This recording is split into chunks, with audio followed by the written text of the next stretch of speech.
Baik. Assalamualaikum warahmatullahi wabarakatuh. Shalom, Om Swastiastu, Namo Buddhaya, dan Salam Kebajikan. Halo sayang, selamat datang di Academic Podcast. Perkenalkan, saya Zahra Sylvia akan disapa Ara, yang akan menjadi moderator pada podcast selama beberapa menit ke depan. Nah, pada saling hari ini, kita akan membahas terkait dengan hak kekayaan intelektual dengan tema perlindungan karya cipta lagu yang dibawakan ulang oleh orang lain atau apa dengan tujuan komersial tanpa izin publiknya. Mungkin sebelum kita mulai, tak kenal maka tak sayang. Maka dari itu, saya izin terlebih dahulu untuk menyapa pembicara kita kali ini nih yang sudah membersamai kita. Speaker yang sangat keren tentunya, yaitu Kak Fadila Janila SHLLM. Halo, selamat sore Kak Ilana. Selamat sore Era. Bagaimana kabarnya Kak? Ya, alhamdulillah baik. Ara apa kabar? Alhamdulillah Zainal Bandara. Baik, semoga Kakak selalu dalam keadaan sehat ya Kak Ila. Baik, mungkin tanpa berbasa-basi lagi, saya izin untuk mulai ya Kak. Baik, sebelumnya nih Kak, karena kita bakalan bahas lebih dalam tentang perlindungan karya cipta lagu cover, lantas bagaimana sih mekanisme izin untuk lagu yang akan dinyanyikan oleh orang lain dengan tujuan komersial?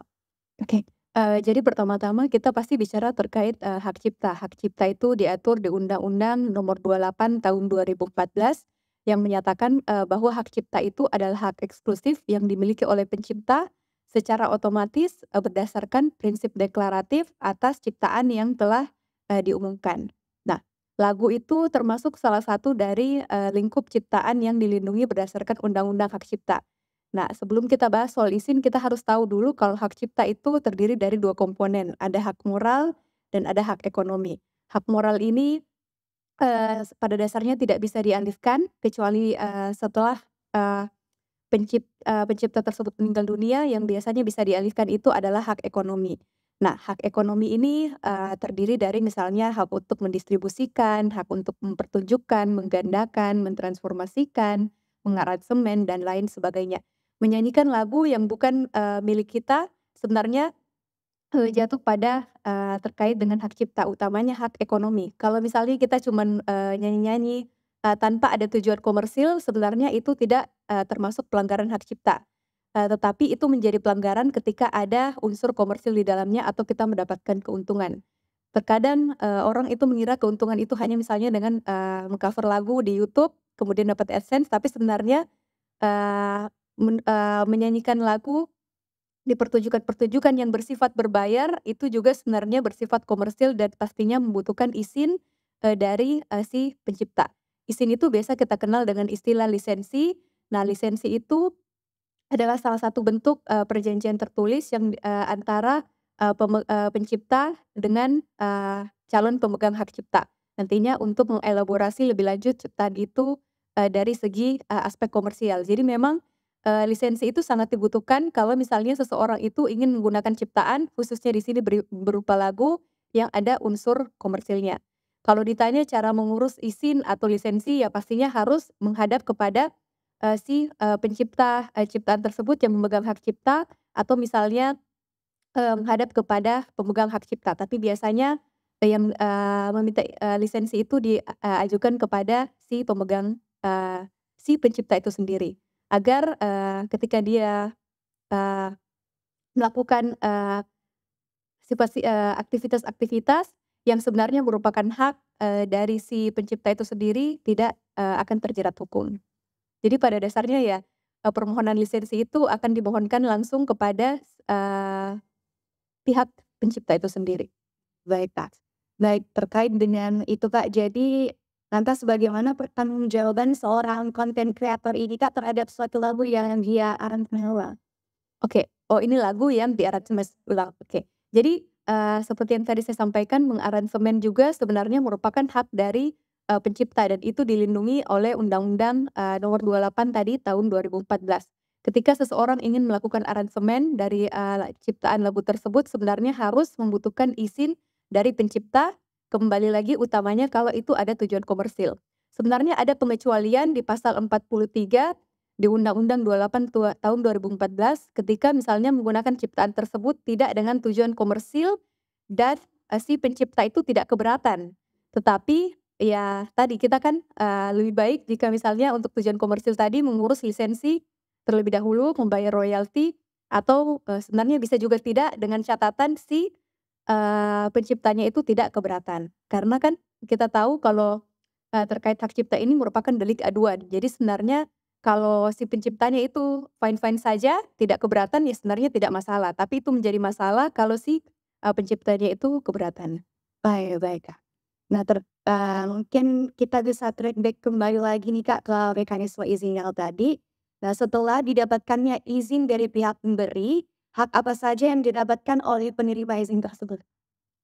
Ya, jadi, hak apa saja yang didapatkan setelah kita mendapatkan lisensi dari, pencipta itu sendiri. Yang pastinya, kemungkinan besar ya tidak hak moral ya, biasanya yang ditransfer melalui lisensi itu hanya hak ekonomi.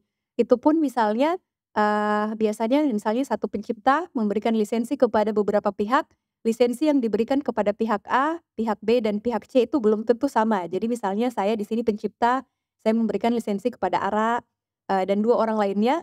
Lisensi yang saya berikan sebagai pencipta kepada ARA belum tentu sama dengan lisensi yang saya berikan kepada pihak B dan pihak C. Jadi betul-betul, tergantung dari perjanjian antara, si pencipta itu dengan penerima lisensi. Apakah mau mencakup seluruh, macam hak ekonomi di dalamnya atau misalnya hak ekonomi tertentu saja yang akan di-cover di dalam lisensi tersebut.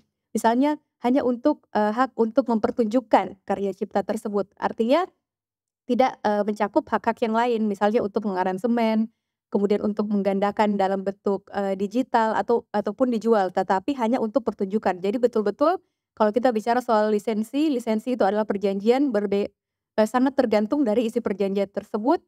Jadi kembali lagi diperjanjikan, sebenarnya tergantung antara pencipta dan penerima, lisensi itu, apa-apa saja yang ingin dibahas di dalam kontennya. Biasanya semakin banyak, hak ekonomi yang tercakup, ya biasanya, semakin mahal juga, seperti itu, iya.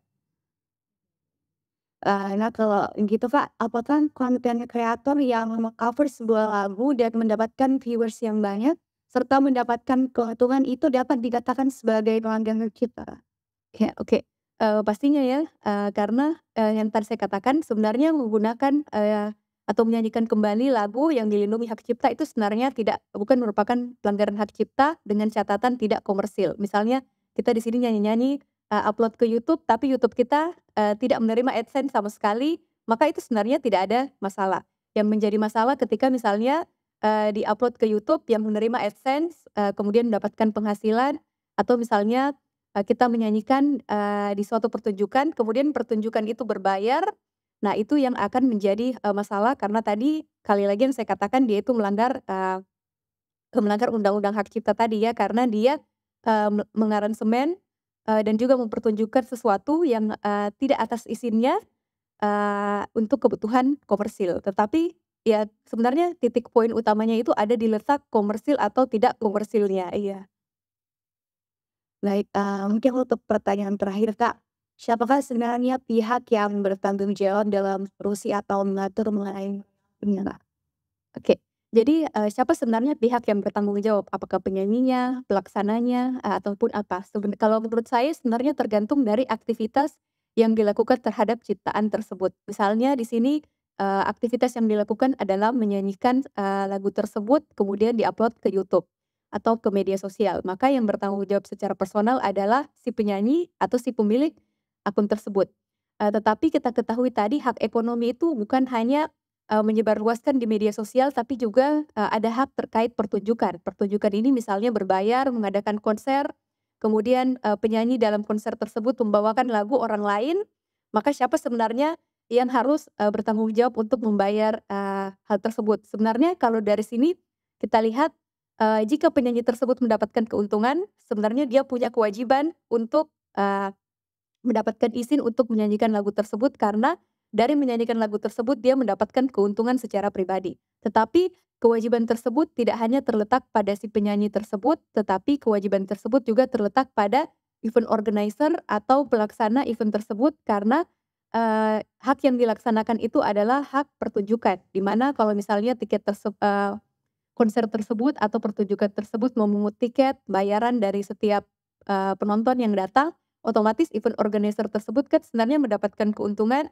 dari penyanyi yang membawakan lagu tersebut, atau misalnya event organizer tersebut yang spesifik meminta lagu tersebut, untuk dinyanyikan. Maka sebenarnya tidak hanya penyanyi yang bertanggung jawab, tetapi juga pihak pelaksana. Jadi pada dasarnya siapa-siapa saja yang mendapatkan, keuntungan dari, ciptaan tersebut.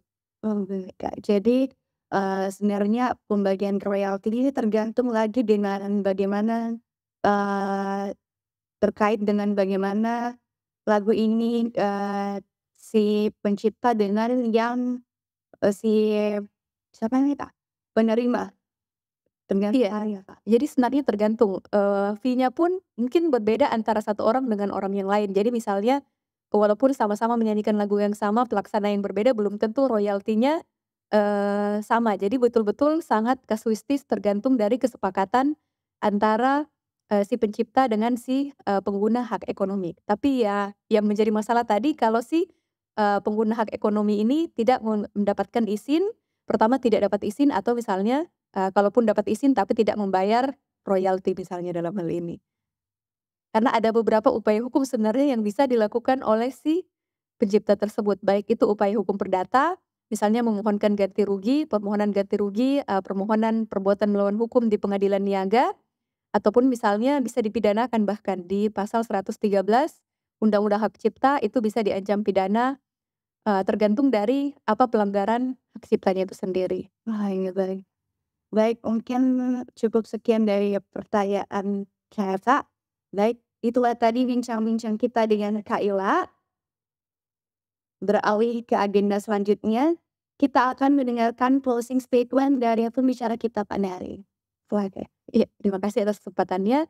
Karena hari ini temanya yaitu perlindungan karya cipta lagu yang dibawakan ulang oleh orang lain atau biasa kita kenal dengan istilah cover dengan tujuan komersil tanpa izin pemiliknya. Jadi kita sebagai masyarakat dan mahasiswa hukum pada khususnya itu kita harus memperhatikan hak-hak orang lain, utamanya hak cipta. Karena hak cipta ini adalah salah satu bagian dari hak kekayaan intelektual. Oleh sebab itu sebenarnya memanfaatkan ciptaan dari orang lain itu tidak ada salahnya, tetapi sangat perlu diperhatikan kalau itu bersinggungan dengan aspek komersil, ada hak ekonomi di dalamnya, dan ada konsekuensi hukum di dalamnya, seperti yang tadi saya katakan ada konsekuensi perdata maupun konsekuensi pidana. Jadi alangkah baiknya jika menaati prosedur yang berlaku.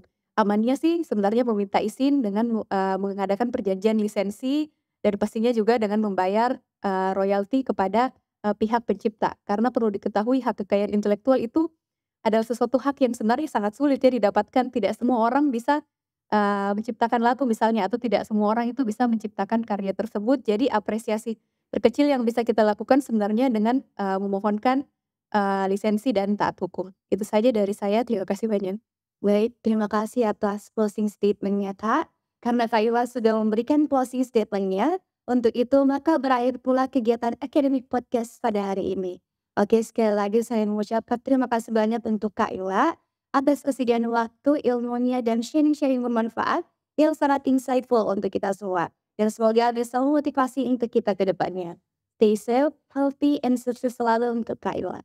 Dan terakhir terima kasih kepada Lotte Latte yang telah menyediakan NutriHub sebagai venue akademik podcast pada hari ini. Lotte Latte, sobat nilai gue. Sekian akademik podcast hari ini, saya selaku moderator pamit undur diri. Wassalamualaikum warahmatullahi wabarakatuh. Alone we can do so little, together we can do so much. Alsa, always be one.